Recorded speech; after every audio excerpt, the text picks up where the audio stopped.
इस वीडियो में मैं आपको ये बताने जा रहा हूँ कि कैसे आप अपने iQOO Z9 light Android mobile phone में अगर आपके मोबाइल से फ़ोन करते समय फ़ोन से आवाज़ नहीं आ रही है, तो इस प्रॉब्लम को आप सॉल्व कैसे कर सकते हैं। आज के इस वीडियो में मैं आपको डिटेल में जानकारी देने वाला हूँ। तो चलिए वीडियो को हम स्टार्ट करते हैं। देखिए दोस्तों, अगर आपके मोबाइल से फ़ोन करते समय फ़ोन से आवाज़ नहीं आती है ना, तो इसके सॉल्यूशन के लिए सबसे पहले फ़ोन को एक बार रीस्टार्ट करना है, ठीक है। अगला काम ये करना है, आपके फ़ोन में फाइल का ऐप है, इसे ओपन करना है। अब इस ऐप में ना नीचे की साइड ऐप्स का ये ऑप्शन टैप करना है। यहाँ पे सबसे ऊपर ये सिस्टम ऐप लिखा है ना, इसे टैप करना है। इस पेज में आप नीचे आएँगे तो आपको ये ऑप्शन मिलता है एंड्रॉइड सिस्टम, इसे टैप करना है। इसके अंदर आपको नीचे स्टोरेज एंड कैच का ये ऑप्शन टैप करना है। अब यहाँ पे क्लियर कैच का ये ऑप्शन टैप करना है, तो आपका कैच के सामने डेटा ये आपका ज़ीरो हो जाता है, ठीक है।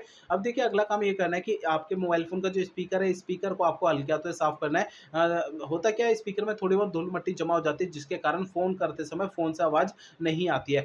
ठीक है ना? अब देखिए अगला काम ये करना है, मोबाइल फ़ोन का सॉफ्टवेयर आपको चेक करना है कि अपडेट है या नहीं है। इसके लिए आपको मोबाइल फ़ोन का इंटरनेट आपको पहले चालू करना है, इसके बाद आपको मोबाइल फ़ोन में सेटिंग पेज ओपन करना है, ठीक है? सेटिंग पेज में सबसे ऊपर ये सर्च आइकन पे टैप करना है। अब यहाँ पे आपको सबसे ऊपर सर्च बार में सिस्टम अपडेट आपको लिखना है, तो नीचे आपको सिस्टम अपडेट का ये ऑप्शन शो हो जाता है, इसे आपको टैप करना है, ठीक है? तो आपको जो है ना इस वाले पेज पे कोई भी अपडेट का बटन या डाउनलोड इंस्टॉल अगर यहाँ पे लिखा हुआ दिखाई देता है, तो उसे टैप करके फ़ोन का सॉफ्टवेयर अपडेट करना है, ठीक है ना? अब देखिए अगला काम ये करना है कि आपको अपने मोबाइल फ़ोन को ना रीसेट करना है। देखिए मोबाइल फ़ोन को रीसेट आपको तब करना है जब मेरे बताए हुए पिछले प्रोसेस कोई भी काम नहीं करते हैं, तब आपको फ़ोन को रीसेट करना है, अदरवाइज़ नहीं करना है। फ़ोन को रीसेट करने के लिए फ़ोन का सेटिंग पेज आप ओपन करिए, सबसे ऊपर आपको सर्च आइकन पे टैप करना है। यहाँ पे सबसे ऊपर सर्च बार और रीसेट आपको लिखना है, नीचे आपको ये ऑप्शन मिल जाता है erase all data factory reset, इसे टैप करना है। इसके अंदर आपको ये erase all data factory reset पे आप दोबारा टैप करेंगे, तो इससे आपका फ़ोन रीसेट हो जाएगा और आपकी प्रॉब्लम सॉल्व हो जाएगी। लेकिन फ़ोन को रीसेट करने से पहले 2 बातों का ध्यान रखना है। पहली बात ये ध्यान रखनी है, आपके मोबाइल फ़ोन में जो डेटा है ना, उसका बैकअप ले लीजिए अपने फ़ोन में।